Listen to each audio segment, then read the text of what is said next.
Dobrý podvečer všetkým a vítam vás na dnešnej tlačovej konferencii po zápase 4. kola nadstavovej časti Nika ligy medzi týmami FC Tatran Prešov a MFK Ružomberok. Na úvod poprosím o hodnotenie zápasu trénera hostí Jaroslava Kestla. Dobrý den, tak asi remízový zápas, taková velká bitva, prostě, že oba týmy vědí, že hrajou hodně, nikdo nechce udělat tu klíčovou chybu, hodně takových nervózních situací. My jsme samozřejmě chtěli zvítězit, nějaký pološance, dá se říct, tam byly, ale zase si pojďme říct upřímně, že úplně vyložený šance jsme neměli, stejně tak jako soupeř, tam akorát na rozdíl od té jedné situace.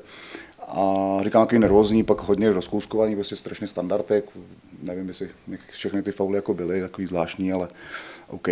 Takže bod, prostě, který nějakým způsobem bereme, čeká nás prostě zbytek té jarní části a chci tým pochválit za to, jaký do toho vnese emoce, srdce. To bylo velký rozdíl oproti minulému zápasu a teď konečně se podíváme taky domů, protože jsme vlastně z 8 zápasů jarních hráli jenom 3krát doma, což samozřejmě nějaký není úplně optimální, takže teď se to začne snad lámat jak herně, jak výsledkově.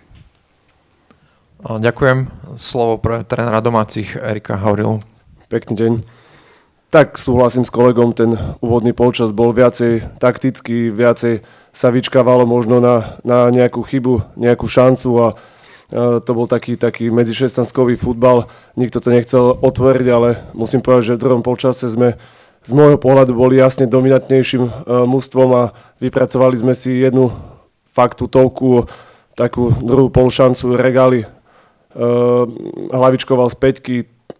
Bolo to, alebo vedeli sme, že to bude gól, pravdepodobne zápas o jednom góle a my sme ho chceli dať. Veľmi ma to mrzí, hlavne za chalanov, pretože tie 2 týždne ich musím fakt pochváliť v tom tréningovom procese. Išli na 100% a samozrejme sme veľmi sklamaní, že sme na domácej pôde nezvíťazili, ale máme 6 zápasov pred sebou a budeme bojovať do konca.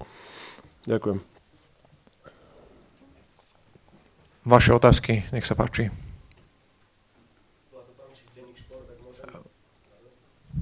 Vlado Pančík, Denník Šport, ak môžem na domáceho trénera, chcem sa spýtať, aké máte prvé informácie o zdravotnom stave Stana Olejníka, pretože tam to vyzeralo veľmi, veľmi zle. Tak, sú to také prvotné informácie, ale nevyzerá to dobré a možno to bude vážnejšie, možno to bude skrížený väz, takže uvidíme, čo následná nejaká magnetická rezonancia ukáže, ale nevyzerá to dobre.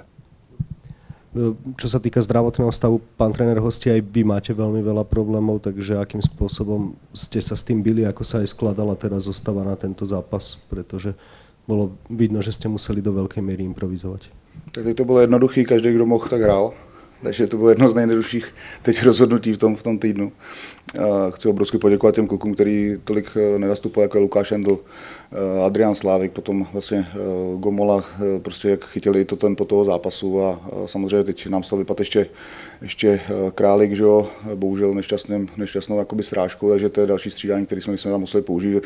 Přiznám se, že se nám vraceli i z nároďáků trošku pobytý hráči, samozřejmě nedotrénovaný nějakým způsobem, takže i to, spíš než tu sestavu jako takovou, tak nám to ovlivnilo spíš hodně jakoby pak ty střídání následný. Proto i možná nám trošku spad řemen ke konci zápasu, ale říkám, za tu oddanost si kluci ten bod zasloužili určitě. Mám otázku na Murgaša. Videl som len nejakú obmedzenú vzorku zápasov, ale vždy, keď nastúpil, tak dal tomu mužstvu niečo také, čo mu chýbalo v zmysle pokoj na lopte, kolma lopta dopredu. Sa možno spýtam, že prečo nedostáva možno ešte väčší priestor a netvrdím, že ho nevyužívate vôbec, ale že čo mu ešte chýba možno, aby bol v tých vašich plánoch dôležitejší hráč?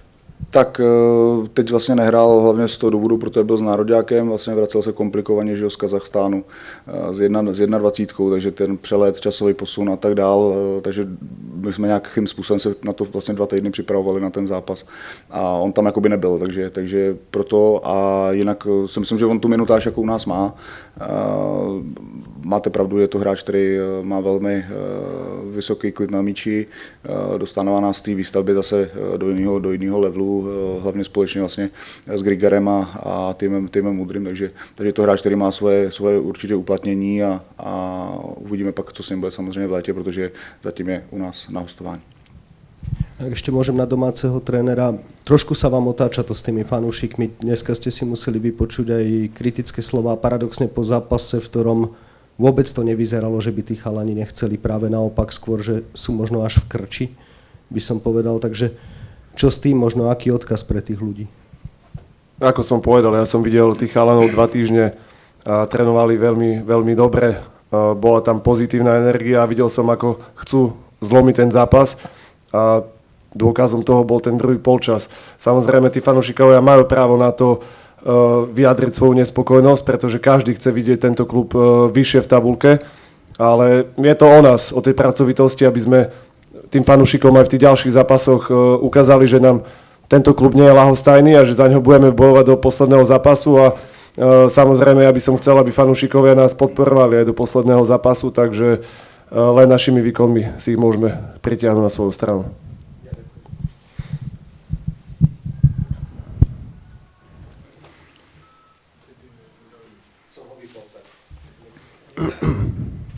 Dobre, ja najprv otázka na domáceho trénera. Erik, pre teba oficiálne domáca premiéra v pozícii hlavného trénera, tak som to chcel nazvať, keď nerátame ten záskok, takže čo osobne ty si pociťoval pred tým zápasom?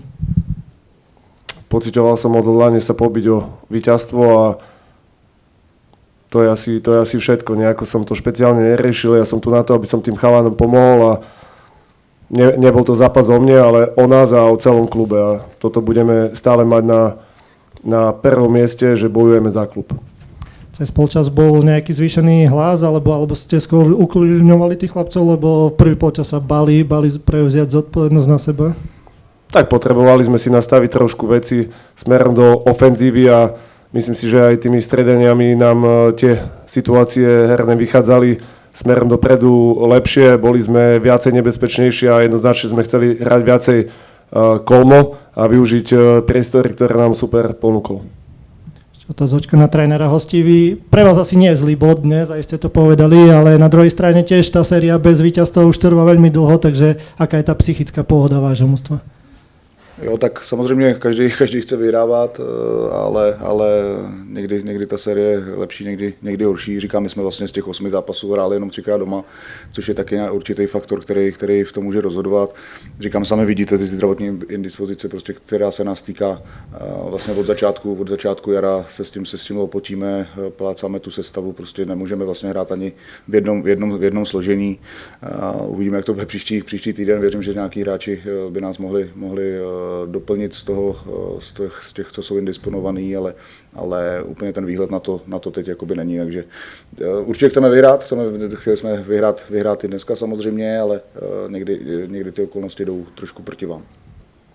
Ďakujem. Myslím, že to je všetko. Ďakujem pekne za účasť. Pekný deň želám. A ešte vrca. Pardon. Dobrý deň, Damian Eliáš, doktor futbal. Ešte by som sa trénera domácich chcel opýtať, čo sa ešte z tréningového procesu možno nepodarilo dostať do toho zápasu a kde ešte vidíte priestor na zlepšenie?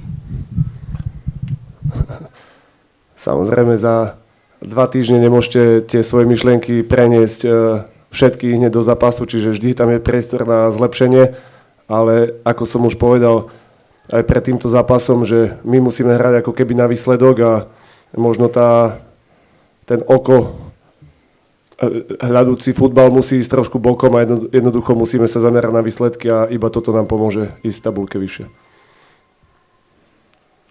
Tak teraz to už je asi koniec. Ďakujem vám pekne. Mějte se hezky, díky, na shledanou.